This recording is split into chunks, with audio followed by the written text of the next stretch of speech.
Welcome to the Conscious Leadership Podcast. In this podcast, we discuss the how-to of creating conscious leadership for business, life, and the world. With ordinary people doing extraordinary things and being truly in control of their own health, wealth, and happiness. Knowledge plus action with a plan creates magical results. Introducing your host, Julie Hogbin, author, international speaker, mentor, disruptor, and creator of conscious leadership, and property investor living in the UK.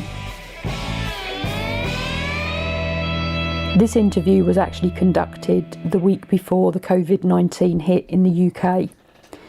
And due to that and everything that's happened since, some of the things that are spoken about in this podcast interview have not happened, live events and various other things. Adil Amarsi is a copywriter. Please check him out on adilamarsi.com. This podcast is also on his blog with other interviews he's done, so have a check out from that. He has a very different network to myself. Hey everybody, welcome to another episode of Adil Amarsi Unplugged. I'm your host of the most, as always, Adil Amarsi, and I'm so excited to actually have this person on my show today because she's someone that I've met, someone I've got to really know. She's my business partner in one of the businesses we're running together that we're going to keep moving forward. By the time the show comes out, you guys will be able to actually attend a few of these trainings and get a few more things as well, because she is genuinely one of the coolest people I've actually met in a long time. Now, the way that we actually came together was we were in a mastermind together, as many people have been on the show, and we just connected. Like it was strange because I remember the first time I met you. I honestly was like, okay, they're lovely, but they're doing their own thing. I don't know if I can go say hello. They're doing their own thing. I'm going to stay here with like the three people I know. And then at the end of like 2 weeks, we connected, and she's just been one of my closest friends. I love this person as a client. I love them as a friend. And when I started to dig into their story, I knew I had to get them on the show. And with that being said, my friend and yours, Julie Hogbin. Julie, welcome to the show. Thank you very much, Adil. And that's a fabulous opening few statements that I now have to live up to. Oh, come on. You can live up to these and then some. So for those that don't really know much about you, you've had one of the most interesting lives I've actually ever read about and had the pleasure of writing about. And that is, if I get my numbers correctly, it's been 43 years that you've been working, and you've literally gone from someone that started out at 17 for the last 4 decades. You've gone out from 17 years old to kind of weirdly make it your mission to get to the top of everything. Like no matter what you do, you somehow seemingly seem to surpass everyone. And for the people who listen to this, they don't really understand this. And this is the significance of where I was writing that really hit me like a fucking ton of bricks. Me making it over 40 years from that perspective, from 17, as someone of an ethnic background in a foreign country, that's difficult enough as it is. But to do it as a woman as well, I know a lot of people don't want to factor that in, but there is that factor. There was that level of sexism that women couldn't progress past a certain point, and now they can. Definitely. But you didn't just go through that. You smashed it. And it all came down to like so many things. So before we jump into any of this, I got to do the sponsor call because I forget again. But this show is sponsored by Clavem.group. That's global. That's CLAVEM.global. Clavem.global. There will be a link in the description. And again, you can also check out Julie Hogbin, HOGBIN.com. It's just definitely check it out. That's a place to actually find or work with or whatever it is. Clavem is a group where you can actually get in touch with her via email. Only get in touch with her via Clavem, by the way. She won't answer anything else. They'll just send like horrible memes to you that you smell bad and all that kind of stuff. So you don't really want to go through it. You'll get your feelings hurt. Not that I'm speaking of experience or anything at all. Kidding. But like, I'm actually very nice, everybody. She's lovely. She's genuinely one of the most loveliest people ever. That we'll get into that later on. But essentially, one of the things I really want to kick off with and really speak about is how did you actually have that resilience in that time period? Because I believe today, we've got it luckier today than we've ever had in the past. But again, people don't seem to have that same resilience they used to have. So first of all, how did you build that resilience to just go for it at that such a young age? And more importantly, how do you give that advice to today, someone that's not resilient in their business or in their life? It's really interesting, actually. I've been thinking about this a lot because, you get to a certain age and you've done what you've done and you are who you are. And sometimes you have to go right back to the beginning to actually work out what it was that got you to be the individual that you are, because everything, I've been talking about it a lot over the last few days. We are just layer on top of layer on top of layer on top of layer on top of layer, from being born perfect to the person that we end up to be, as the adults we all become. And, one of the things, I had a very, my mother was very strong. She would have been described what you would have described as a strong woman. And she bred a strong daughter. Now that doesn't mean that, but that doesn't mean that I've always been somebody who's been vocal. That doesn't mean that I've always been the person that's been at the front of the room. I used to be the wallflower. I was the child who was pushed in front of her mother into the first nursery class she went to because she could not go into a room and talk to people. Now that stuck with me till I was about 28, and because I've been thinking about it a lot just recently. But what I've also got, so I had a strong mother, I had a very calm and collect father who was a very intelligent man, and I've never stood up to my dad's intelligence in my own mind, but I've always had I know I'm intelligent, but I'm more streetwise than academically intelligent, if that makes sense. I would disagree with you. Yeah, I think I'm beginning to disagree with myself as well now. I would disagree because you do have street smarts. You do have street smarts. I will agree with you 1,000% with that. Because you don't get to where you are today without having a little bit of street smart. But to say that you're not academically smart would be a lie. Because you are you're someone that I have, so this is something that I apologize for everyone else listening to my show that's been on my show, whatever. I have a hard time communicating with people. And what I mean by communicating with people is the sense of I usually have to dumb down my conversations a lot of the time because, and I don't mean this to business owners like yourself or my guests. It's just that the day-to-day people I meet in the street, you kind of have to dumb yourself down a little bit so you can fit in a little bit more. But you're one of those people I don't have to do that with. I can actually have a very genuinely fun conversation about psychographic data and how we're here as well as woo-woo stuff, and then have a conversation with you about Forex and trading 5 minutes later, and it still be very, very interesting. And very few people can hold my attention that way. Yeah, that's probably part of my journey. And I've boiled some of this down to I had the strong mother, I had the calm father. I had the real combination growing up. But what I also had was a teacher at one point, and I've really thought about this recently, who as a very young child, I was in primary school. I remember him shouting and banging on a window. And at the same time he was shouting and banging on the window and talk about anchor it, I think is what happened. He actually said, there is no such word as can't. So I have always believed, even in my really quiet moments where I was the wallflower in a room and I was back up against the wall, I have always believed that if there is something I want, I can get it. Now, that doesn't mean to say it falls in my lap, and that doesn't mean to say that I don't work towards it, because I do. But if I want something, I can make it happen. Now, again, you're coming back to the woo-woo thing slightly. I mean, I have been known to manifest stuff, but I didn't know that's what I was doing. Mm-hmm. I didn't know I was manifesting. I was doing it before I even knew that was a thing you could do. But what I've done, I've wanted something. I've wanted it so much. I've created a plan. I've taken the action. I've done the things that have got me to where it was that I wanted to be, whether that be a job, whether that be a partner. I didn't manifest. I put the desire out that I wanted to have a relationship and a new partner, and one appeared in my life. I have found houses doing that same thing. But it's not just about saying, I want a new house. It's doing then all the actions, you go to the estate agents, you look at the for sales, and you make it happen.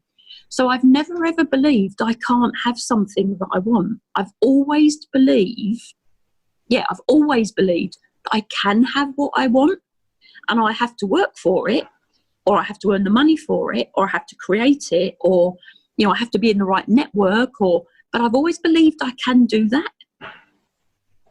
And that's meant a lot of learning. That's meant a lot of change. That's meant a lot of personal development for me, because I was the person that couldn't walk into a room of people and talk. I could not have done this interview. I would not have been happy. I wouldn't have shared me with anybody. I just wouldn't have done it. So for me, I think the resilience has come from A, believing I can, because I do, and B, being willing to change. I would agree. Being adaptable would be another one that I'd throw in there. Yeah. Because adaptability is a huge thing, and that's something you've been really, really good at. And it's kind of interesting because it's something I do want to discuss specifically, because we were discussing it so deeply last time we spoke. It's this idea of self-awareness.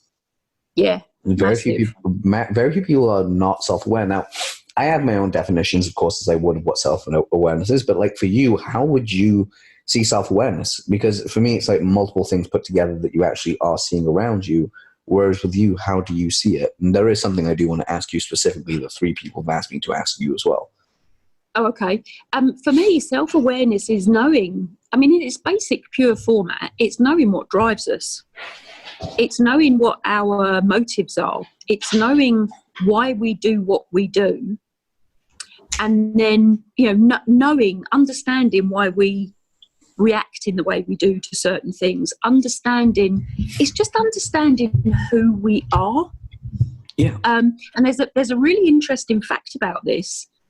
There's been a piece of research done in 2019 that indicates that 95% of the population believe they're self-aware. And when the research, they then conducted some more exercises, it actually worked out that only 15% of that actually were self-aware. Wow. I know, which means that 80% of those people, that's not quite the right percentage, but the sort of the gap, the difference, they thought they were self-aware, but they're not. Yeah, but they think they are. It's interesting how quickly you can fool yourself into believing that, though. Yeah, without a doubt. And I think one of the biggest things linked into self-awareness is being able to accept feedback. Agreed. Rather than being defensive about it. So not only to accept it, but to request it from people. That's actually something a friend of mine did tell me years ago, which is strong people request feedback, weak people fear it. Don't get me wrong, there are times when I'm actually completely shitting it when I ask for feedback, but I get it and I adapt to it because it's always from love. And something I do absolutely. To others. Now, the question I wanted to ask you actually relates to exactly what you just said, so it's serendipitously lined up. And that is, there are a lot of people who have asked me this and saying, okay, Adil, so how do I go from being unaware in myself in the sense of or I'm self-aware enough to know that I'm stuck in a loop. I'm in love with being slightly melancholic. How do I get out of it? Because that's the thing that really, really frustrates people. And for me, it frustrated me for a long time. And surprisingly, I actually took a DNA test a couple of weeks ago. I only just got the results today, which we can discuss, but it plays into this quite heavily. For you, what advice would you give those people who are just saying, hey, I'm having a really hard time shifting out of being in love with failing into falling in love with success again? Whoa, that's a deep question. Oh, I know. I told you it wasn't going to be an easy episode, this one. We were going to go deep on this one. It's interesting. So you cannot have 2 thoughts of different things in your head at the same time. Yeah.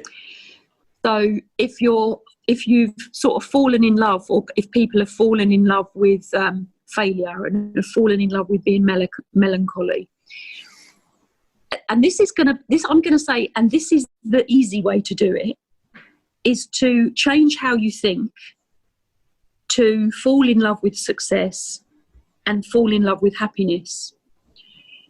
And part of how you do that is to be grateful for who you are and where you are and what you are, and et cetera, et cetera. But you can't be melancholy and happy at the same time. So one of the things we need to do, I'm a pretty upbeat individual, and I have my moments, and especially in the last 20 months, I've had my moments of being really dark and really down. but you can't be down and happy. You can't be melancholy and happy. So one of the things is to think, this is going to sound actually quite silly, but it's the truth. Well, look up, laugh at the sky, because, look up, put your eyes up to the sky and laugh, because and really, truly, it lifts things. Smile rather than frown. Think of something that actually makes you happy, whatever that might be for you. I wake up in the morning, if the sky's blue, the sun is shining, and I can hear the birds singing, that will immediately put a smile on my face. Wow. I struggle to be down if I've got that around me. Now, living in the UK, you don't always wake up and the skies are blue. You don't always hear the birds singing, dependent where you are. But the memory of that can make me smile as well. Daffodils, tate, the first blooms that come through in the spring, such a joyous colour, and they come through in masses of abundance. I imagine things like that. I look at pictures of things like that if I'm having a bit of a off day. And it really helps. It really helps. Surround. I know everybody says this, but have some good friends that are positive. Have some friends that are successful. Surround yourself. And I know everybody says this, and it's the truth. Surround yourself with people who are successful and happy. It rubs off. It really does. When you surround yourself with people that are sad and depressed all the time with no actual optimization, guess what? That rubs off. I'll give you guys a perfect example of my own personal life. At one point in my life, I was actually surrounding myself with people that were kind of sad, a little bit whatever, and I realized that I started to become that way. And again, I'm putting this out in the sense of these are people that were exceptionally, nothing good ever happened. I don't think nothing good is ever worth anything. I'm like, I can't be friends with you. The moment I stepped away from that and started and this is going to sound really strange. Sometimes you might have to step away completely from those people, as in you have to divert yourself into a completely new friend group. This could be someone that's actually really close to you, and you're like, I've got to take some time away from you. The moment you start hanging around with successful people, it's going to sound really stupid, but they will give you ideas on how to become successful. Give you guys an idea. By the time the show comes out, bjjmasterclass.com should be up and loaded and live. If it isn't, then it means we hit a snafu and a snag. But that's basically the project I'm working on, where it's basically we're becoming a publishing house for jiu-jitsu instructors around the world to actually publish their courses through us. We're going to take care of everything for them, and we have a lovely little split deal. But that would never have come up if I didn't have that conversation with an entrepreneurial friend when I was going through a down period. And his response was, why aren't you just using your skills in an area where no one else is using your skills? There's a whole market there that no one's actually really understood the same way. And granted, anyone else that's ooh, I can do that too. Bring it on, buddy. I'm going to crush you. Just this is the way it's. There's a reason I'm going into it. We're going full force. Yeah. Yeah, but I think there's. I think it's really interesting. I was once on a property investment training program, which had cost I think it was £15,000. I got it discounted, but I know someone else had paid £15,000 for it. And it was a year-long program. They didn't attend. Oh, this was back in probably 2011. Oh my God! No, keep going, because no, there's a reason. Keep going. Oh, okay. But the person that had paid the £15,000 didn't attend a single day of a program they had paid £15,000 for. And that's the true story. I'm not going to tell you who it was. But I remember talking to them and saying, you've paid No, you're still there. Yeah. You've paid £15,000 for this. Why have you not attended a single day? No reason. No reason at all. And that taught me a massive lesson. I've been talking to somebody this week. People are signing up for masterminds and signing up for courses. And they've got all the really good ideas at the beginning, and they're going to do this and they're going to do that, and they're going to put it forward in a business plan. They're going to do this and they're going to do that. And they don't do it. Yep. No, I'm guilty of that one. The fallout rate is massive on people saying they want something and then actually going towards it. The fallout rate is huge. Yeah, And, and I've done it. Don't get me wrong. I've been there, I've done it. We've all done it. I think what it is, it's actually down to the fear. Like for me right now, it's always been a case of like, I'm more fearful of what could happen than actually trying to stay. And that's just a bad way of thinking, which I'm shifting. But the reason I was giggling when you said that, if it's who I think it is as a company, I may have been the copywriter that wrote that ad that got people there. If it's who I think it is as a company, but we can't reveal it because if I reveal it, and it's not them. But to put it at ease, this was my first big win I had when I was 19, was to write for a company in the UK that did a £15,000 a year mentorship. It was 15 grand for the year where you do all the courses. And this is in 2009/2010. And it was 15 grand. And that's when it basically went out. I only got the first week of sales, by the way. I think they kept running it for the next 2 years, but I never got the results for it. So if it is that you might have actually signed up to one of my courses with one of my letters. Well, I tell you what, it wasn't the best program I ever attended, and I've attended a few through the years because I constantly learn and upgrade myself. Oh yeah. But because of the way the whole thing was run, I actually did invest. I did get all of my money back on my first investment. I got all of my money back plus. Nice. I also learned a lot of like how you don't do it. That's always a smart way of doing things. Yeah, and it was also my first entry into the entrepreneurial world coming out of corporate. Wow. I did, when I left corporate in 2011, I didn't even know I could own 2 houses. I thought I could only own one because I didn't know. Yeah. So it taught me a lot. It really does. It's one of the craziest things is how much you get taught on from actual experience and what you can do and what you can't do. Because once the glass ceiling is broken, the sky's the next limit. And then again, you got the next glass ceiling and the next glass ceiling and the next glass ceiling. And speaking of glass ceilings, what I wanted to discuss with you is specifically, because you have an extensive background of training. And I am not exaggerating. That is not true. You have gone through so many training courses. I don't even remember. Like you're a certified trainer for most people. Like that's a crazy part. It's like, oh yeah, I'm good. It's like, oh, have you heard of wealth dynamics? Yeah, I'm a certified trainer. Well, what? How? Oh, I know what it means. You still need to tell me what mine means and the way like where my career should be going because that's kind of the area I was looking at. But specifically, I also know you worked with T. Harv Eker on his kind of stuff. Yeah, so my question is like with T. Harv Eker stuff, his stuff is massively on mindset. My curiosity is like, what is it that is so different about his mindset that makes him so prepared for success than say the average person? Oh, from what you've seen. I'm not sure. Right, okay, I'm not sure. So him compared to the average person. Yeah, or even more so anyone that goes through the training that succeeds with T. Harv Eker's training versus the average person. Well, see, I think this is the whole interesting thing. I think the thing that puts him above other people is that he actually does what he says he does. He puts it into action. Yeah. He deals with his own... He has dealt with his own belief systems. He took the opportunities. When he started his own business selling gym equipment. When selling gym equipment wasn't the thing to do, the fitness industry hadn't risen to where it is now, and he created a marketing campaign that got people queuing around the block. So I think the thing with him is that he, and he's made money, lost it. So that, the entrepreneurial journey. I think the thing with him is that he actually did what he said he did. Yeah. So he was authentic to himself and he made it happen, but he took the action, he created plans.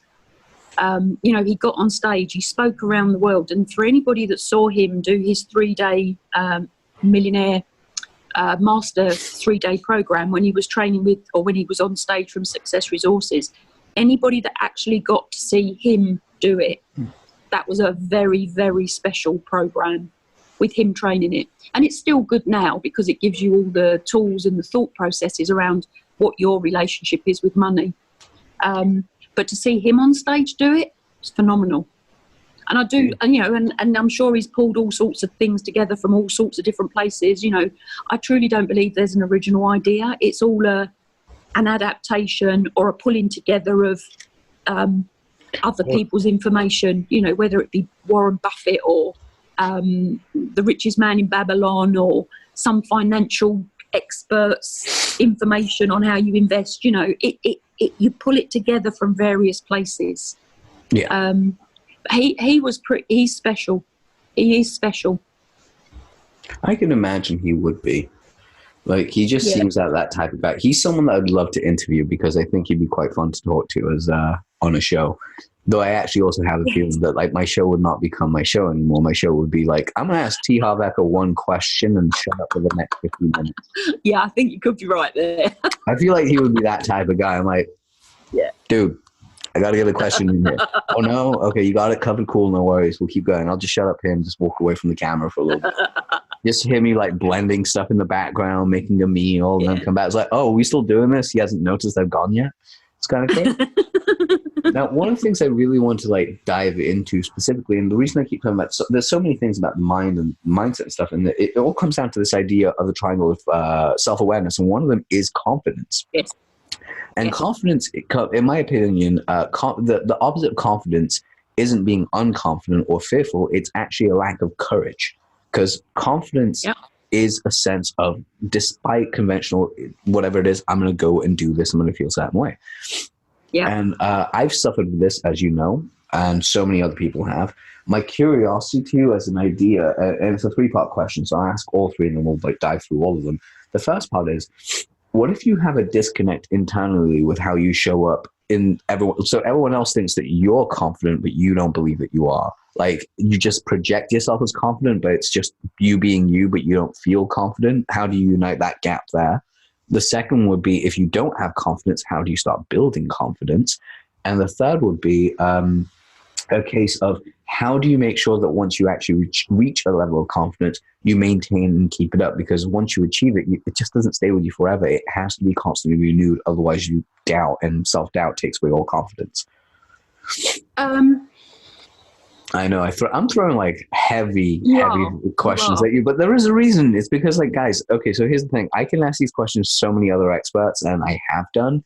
Julie is the only one I know that will basically sit there and be like, I'm going to think of a real fucking answer and give you a real answer. And I am. If anybody could see me now, I've got my head on the side. Yeah, she's got that whole, like, JD looking into the sky kind of thing. Right, okay. So you can project confidence and not be confident. Yeah, as in, like, I'll just give you a perfect example of this. Say, for instance, you're at a seminar or you're at a workshop and you meet everyone, or if we're at Mastermind and everyone's like, oh, hey, whatever it is, and they're like, wow, you seem really confident. But in your head, you're like, why do I seem confident? I don't think I'm confident. What's going on here? Like, why does everyone think I'm confident, but I don't feel it? Right. I think that's your self-talk going on. Yeah. Because my true belief is that, you know, so you've got phrases like fake it till you make it, which I don't like. But actually, no, I don't agree with it either. But the one way to become confident is to try things out, to learn more about yourself, and then to try things out. So one of the things that, because I was never confident in a group of people, ever, not in a million years. And one of the things I started to do was go to a networking meeting, and rather than go in and not talk to anybody, I'd go to where the tea and the coffee or the water was. There's always somebody lurking who's less confident than we are, and I'd strike up a conversation with them, because I could see from my perspective that they were handling it. It was harder for them to talk to someone. So that's how I did it in that respect. And then I would go and talk to the person that was on their own. Now, sometimes that got a bit boring because you'd end up talking to the person that nobody else wanted to talk to. But it was one way of learning. But the thing for me, from what you said, so if you are projecting yourself as confident and people are telling you that you are confident, they're telling you how you feel, which is it's wrong, because they don't know how you feel. Because they're not you. So the only thing anybody can ever really truly give you feedback on is how you behave. So if they said to you, well, when you walked into the room, you smiled, you came up and spoke to me, that led me to believe you were confident. You then know as the individual the behaviours that you're demonstrating that leads people to think you're confident. The more you do those behaviours and the more you get good at doing those behaviours, the internal voice, when we talk to it nicely, acknowledges and recognises that by doing this, I am seen as confident. Oh, I can do that. I'm good at that. And that then feeds back in. But what's going on, one of the biggest things for us as humans is that we are, I'm going to say hardwired, not all of us, but a lot of us are hardwired not to accept praise and not to accept compliment. Yeah. So we look on the negative rather than the positive. So again, it's a mind switch. That when somebody says, "Oh, you're confident," thank you. Then and generally, and this is what I used to do. What have I done that led you to believe that? And I'll ask for the feedback. You don't always like what you hear, and people don't always deliver feedback very well. But if you ask for it, you can then learn what it is that you do that leads people to describe you as that. Now, the other thing with this is confidence is a perception of a set of behaviours. Yeah. So, true story. I was running, many years ago, running a training program on assertiveness for a group of people in a certain industry. And I described confidence, which for me is being able to express opinions, asking questions, answering questions, walking into a room saying hello. And it was a business situation, smiling at somebody you didn't know. I mean, it was pretty basic stuff on what, for this group of people, confidence would be. And they were shocked. And I said to them, something along the lines of, I can see you're not really taking what I'm saying as confidence.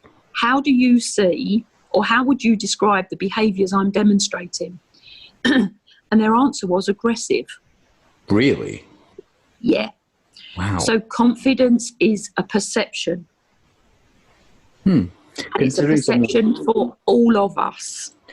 It's interesting they went with aggressive of all things, because that's so fun stories. So I was at a wedding. I was at my friend's wedding the weekend before we did this, and I always find it interesting when people say someone is assertive or dominant or aggressive in how they are, because all the aggressive in particular kind of breeds this whole you're coming on to attack, move away.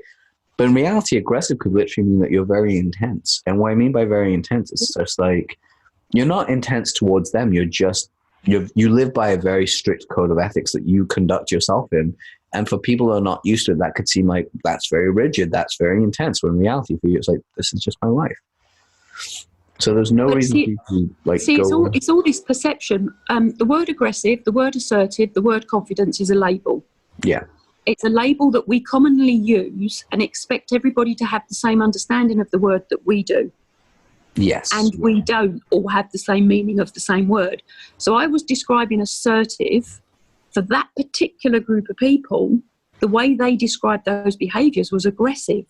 Yeah. So I said to them, it's so clear in my head, this was a number of years ago. So I said to them, so do you see me as aggressive? And they said no. So I said, well, okay, so the behaviours I'm describing, I do all of the time, in appropriate settings. So are you telling me that you think I'm aggressive? And they said, no, you're really helpful. So I said, okay, so can we change the word assertive then? So the behaviours I'm describing, we'll relabel them helpful. Would that work for you? And a few of them said yes. So I can't, we all have our own meanings to the words, yes, which a lot of us think everybody has the same interpretation, and we just don't. We really don't. I mean, it's so powerful to see how our own meanings shape others' realities as well as our own reality. Absolutely. Absolutely. And now I have to go sit down and write down what the word confidence means to me. That's going to be fun. God damn, I've got more homework. I'm just glad it's a Thursday, because my Thursdays are one of those days of the week that I spoke to Nick Nanton about this earlier. on another episode. Thursdays for me are a non-writing day.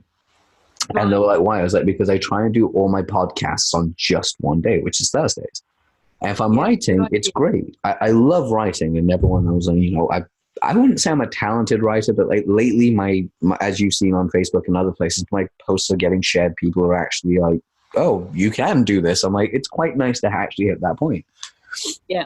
But the situation I'm finding that's quite interesting for me is Thursdays, for some reason, I just want to sign off and chill out. Is the reason I try and do I try and just do my show here because it's up, because I usually have shows until 9 p.m. UK time. So I start around 10 a.m. till 9. So I've got 11 hours of recording in a day. Sometimes I fill all 11 hours. Yeah, I know. Sometimes you need to teach me how to do that, Adil, for my podcast. Oh my God, you know what? If you actually, would that be valuable to you if I actually shared that on here? How I actually get so many podcasts in a day, like while maintaining energy? Because I sometimes I think the most I've done in a day was 13 podcasts. I had 13 straight shows in a day. I think you're a bit of a machine, Adil. Oh, when I get to places, I can. This is the other thing as well. So I'm going to discuss this with copy in a moment as well, because I have an inbuilt engine for this kind of thing in my head, and I'll explain how I got there. So essentially, what it was. Are you still there, by the way, Julie? I think we lost Julie. I'm going to pause for just a second. Sorry about that. Oh, no worries. Sorry, guys. We just basically had a bit of a tech glitch, so I had to go ahead and sort that out, which is fine. So we're all good. So what I was going to say was, would it be helpful to actually share with you how I get as much done for podcasting in a day or copywritten in the speed that I do? Yes, it would. It would very definitely help. So the problem that I have is I like to claim it as channeling chaos, or like bringing chaos into an area, because that's what it is. My brain focuses more on chaos and works in chaos than it does anything else. And this comes back down to my DNA type, which there's a company called DNA Fit. Quick shout out to those guys. DNAfit.com. They basically, I sent them a swab of my my DNA. Okay. And what they actually found was that my type, they're like, no, you only seem to work best in high stress situations. Like if you're not in a high stress situation, you don't work as well as you could. Like the moment you hit that, it's like most people crumble. It's just for you, you rise. Like the moment there's a high stress status, you just rise to the occasion. I don't know why that is. So it's like I recommend I put myself in them frequently, which is both healthy and unhealthy. You do it on purpose? No, I wish I did it on purpose. No, but if your DNA, see, I was listening to David Hawkins' book on the selfish gene. Oh, I haven't heard that. I haven't read that yet. It's a bit, but they talk about DNA, and they talk about they talk about how it's all made up. So you must have, I can't remember how they describe it. It's something to, is it filials or lilials? Or someone will probably go, Julie, get it right. We take bits of all our forebears, and they all come down, and they're positive and negative, and how they mix and mold together. Yeah, epigenetics, essentially.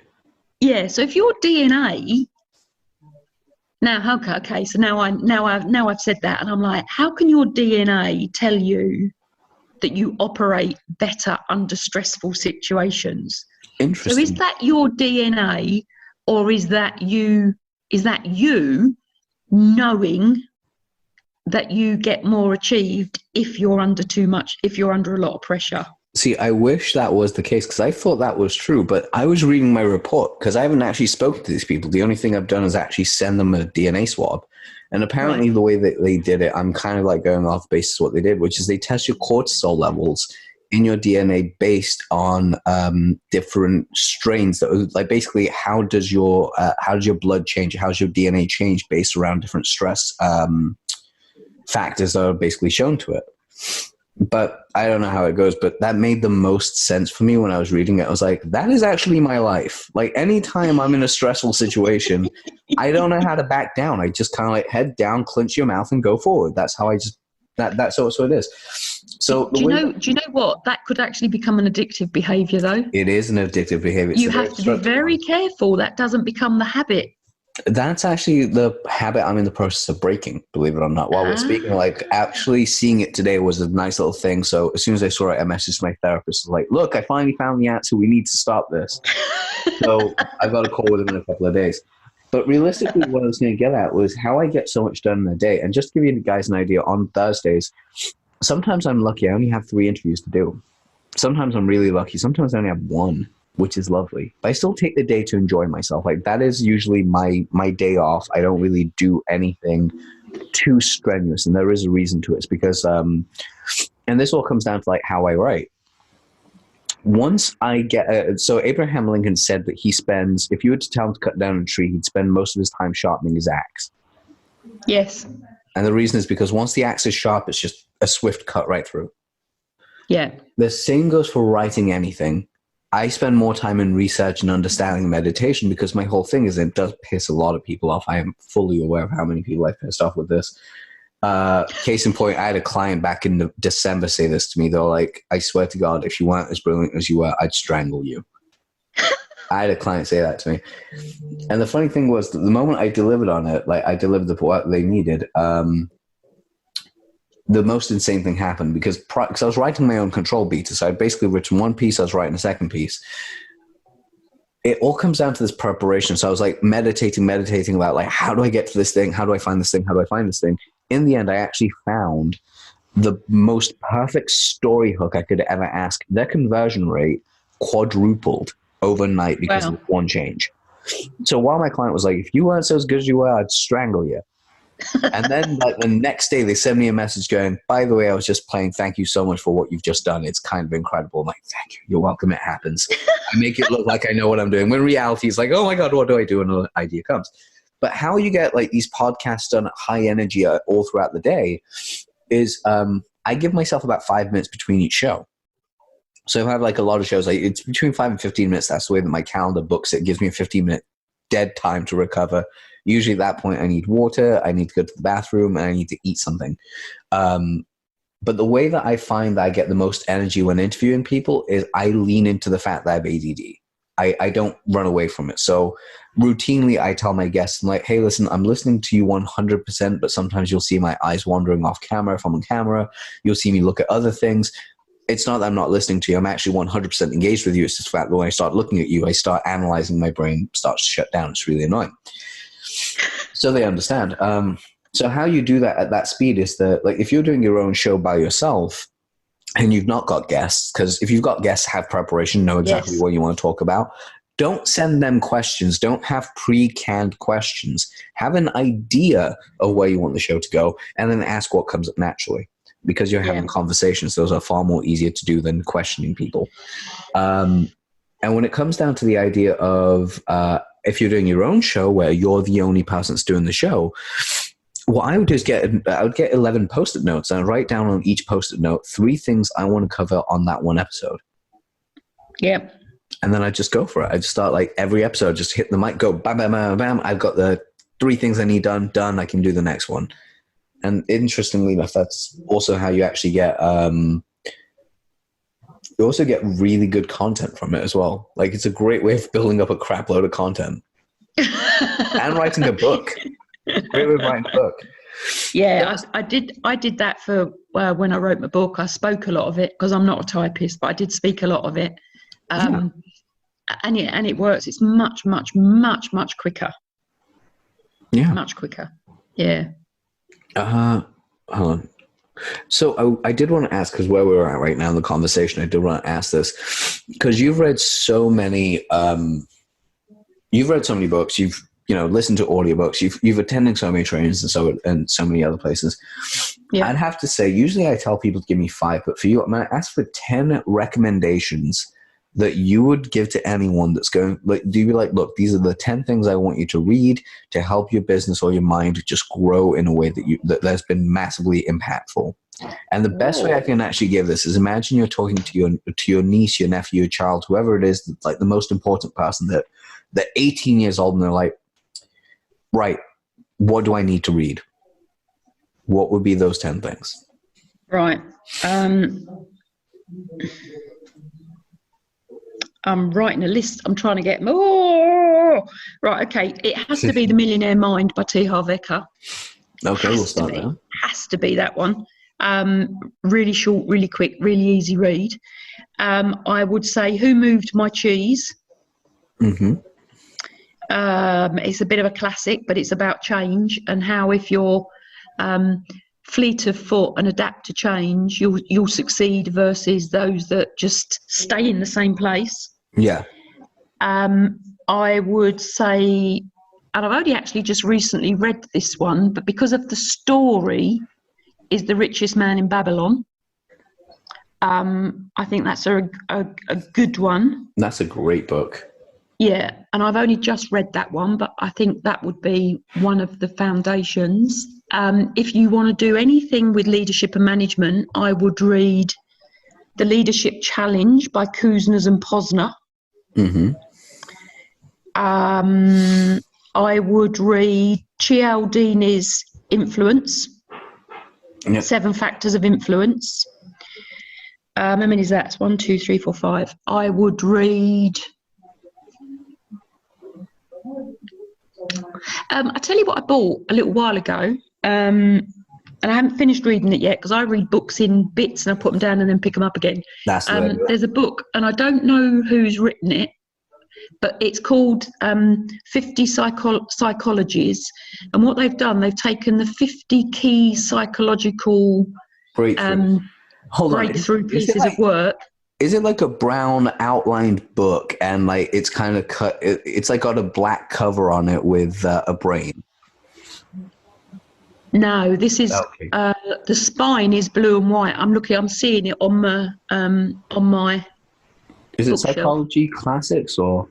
It's something. Yeah, it's 50. I think it is 50 Psychology Classics, but it's like they've. Oh yeah, the first one you've got there. Okay, Yeah. so it's by Tom someone. I may just bring that up. Yeah, but that gives you the psychological knowledge in little snippets. So I'd do that one.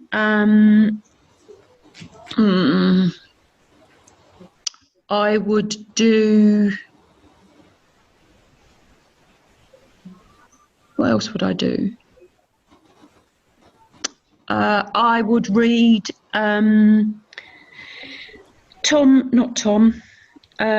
coaching. There's a coaching book by the founder of coaching in the UK, Whitmore, written by a guy called Whitmore. That's very good. It gives you loads and loads of questions. I'll find out what that book title is. I think it's coaching and leadership. Let's see. Is it John Whitmore? Yes. Okay, so John Whitmore. He's got a ton of books on coaching. Yeah. Coaching for performance. Yes, that's the one. Because in that one you get a whole load of questions because not many people know how to ask questions. I'd read that one. So 1, 2, 3, 4, 5, 6. That's 7. 3 more. I'd have to add my own book in there, Life Changing Magic of Setting Goals, because I think it's fabulous. So that's 8. Too. Yeah, that's 8. I would agree. Now I could easily say something like Napoleon Hill's Think and Grow Rich, but I'm not going to say that. I'm trying to think of more maybe of the ones that are Eat My Frog. Eat That Frog by Brian Tracy. Yeah, Eat That Frog. That's a good one. Really easy, really simple. About getting over the thing that you're stuck on. Oh, I know one. Richard Koch, Koch, the 80-20 rule. Ooh, that's a Pareto principle. I love that. I'll add one more book to this. Go for it. Seth Godin, What to Do When It's Your Turn, and It's Always Your Turn. Okay. It's a good book. I've been getting through that lately. It's a really, really good read. Short. It's just a big book, but it's not a lot of pages. Yeah. I mean, there's lots, but I think for different things, for different folk, Oh, you for different. nailed it. And, you can always go back to the old classics, and sometimes the newer ones are just as good. Yeah. I mean, sometimes the classics are just as good as the old ones. Yeah. You've got a 21st century take on it or something. Or just additional information, because, if you think about all the advancements in, the science of the brain, as much as the old books are great, they don't always have what stops you getting to where you want to be in them. And some of the newer ones do. Yeah. I would not disagree with that. Yeah, It's actually good. very powerful. And one of the questions I really wanted to ask, particularly with this, right before we wrap up the show, is one of the things that like really helps a lot of entrepreneurs. And I've asked so many people this as well. It's the case of when life kind of kicks you when you're down, like it just keeps going at you. Like there's no relenting of it. And everyone has faced that at least one point in their life where, it just feels like it's insurmountable, constant pressure. How do you not lose your head in something like that? Because you could lose your shirt, but as long as you keep a calm head, you can always win it back. The question is, how do you keep that calm cultivation in your head that everything's going to be okay? Oh, you see, this is actually quite easy for me. And I've probably been through some of the worst times in my life in the last 20 months, but I look at things analytically. I don't let the emotional turmoil that I'm going through get the better of me. So I think if you can analyse from the objective perspective rather than the subjective perspective of emotion, so if you use the objective of fact and evidence, and I'm going to say it, and I said it right at the beginning, and then you can look at it in that cold, hard light of day and create a sort of a plan, even if it's one step and then another step and another step, and connect with people, and depending on what the thing is, get help, ask for help. Yeah, that's a big one that a lot of people don't do. Yeah, ask for help. Tell people that you're going through some tough times, and and if when things are good, and this comes back a little bit to the gratitude thing, but if when things are good, you are a giving and you're a good individual and you do good and you make good happen. When you are going through that bit of a tough time, you'll find people who'll step up and help you. Now, I'm going to say that the tough time can't be constant tough time, because I think people potentially will go, but you've been in a tough time for the last 20 years or something. I think if you can get the good times, and then when you hit the tough, people are help. It's telling people, it's talking to people. Yeah. And I'm going to say logically, because this is what really helps me. I take myself out of the emotion and I go into the logical analysis of what do I need to do? How do I do what I need to do? How can I make this better? What do I have to do? And sometimes what I have to do is not what I want to do, but it's what I need to do. And there's a big difference between need and want. Massively. I would agree with that wholeheartedly. And something you said really resounded with me there, which was you can be in a tough time for 20 years, and we know people that have been in tough times for a long time. Doesn't mean every section of their life has been tough. Just you only hear about it when it is tough. Yes. What I mean to say is that get good at about talking about the good and the bad. Like the good and the bad definitely help. Inspire people, and that's something I mean, you've seen my Facebook posts. Yes, they've been tough times here and there, but there are good times in those tough times as well. I'm like, nope, there's going to be happiness. The happier you are, the more that you'll make, and that's just the truth of life. Yes. Now, what I'd say is any last pieces of advice that right before we actually wrap up, because we've got a couple of minutes left. Oh, do you know what? For me, it's talking to people, it's building the relationships, talking to people, and being self-aware, which is where it all boils down to. The self-aware, the internal stuff drives us. So understanding who we are more then helps us, the internal stuff, and understanding that then helps us with the external stuff. I say stuff, it's a technical word for me because there's so much. Yeah, I think we've all just pretty much, we're all good. Yeah. Just look at, the more you understand you and who you are, the greater the impact is and the greater results you can get, without a doubt. That's my final, learn who you are, whoever you is listening to this. Just, do the profiling test, get the debriefs, find out what you are, who you are, where you come from. Take the opportunities to do those sorts of things. It works. Certainly worked for me, Agreed. It helps. It helps for a lot of people. And hey, if you ever lose your way, you can always find your way back in. Yes, definitely. And that's what people don't remember, is you can always find your way back in. Yeah. Yeah. And that's really, really powerful. But guys, definitely go check out, and I would suggest this one last piece of advice is if you ever look at it, you can actually go check out Julie's training programs. There'll be links in the description below. You can go check out Julie's training programs as well that she does in person live. And also, more importantly, I will say this much, I'm going to be there at a couple of these, so you can come say hi and meet me if you want to. But yeah, you're always going to get the absolute most with her. She's absolutely brilliant. She always brings it. That being said, guys, please rate, subscribe, review. If you've got anything that's absolutely brilliant, it's the biggest takeaway from this episode, please go ahead and tell us about it because we love reading about it. And go and have yourself a great weekend. Enjoy yourself. It's a great time. Yes, all right. Definitely. Take care, guys. Have an amazing day and an amazing weekend. Speak soon. Yeah. Bye. And from me too. Bye for now. Thanks for listening to the Conscious Leadership Podcast. You can contact Julie on LinkedIn, Facebook, Instagram, Twitter, Pinterest, and hear me out. Please subscribe to her YouTube channel for how-to videos and more content. And please message Julie to have your questions answered. Until next time, remember, knowledge plus action with a plan creates magical results. See it, say it, write it, believe it, and achieve it.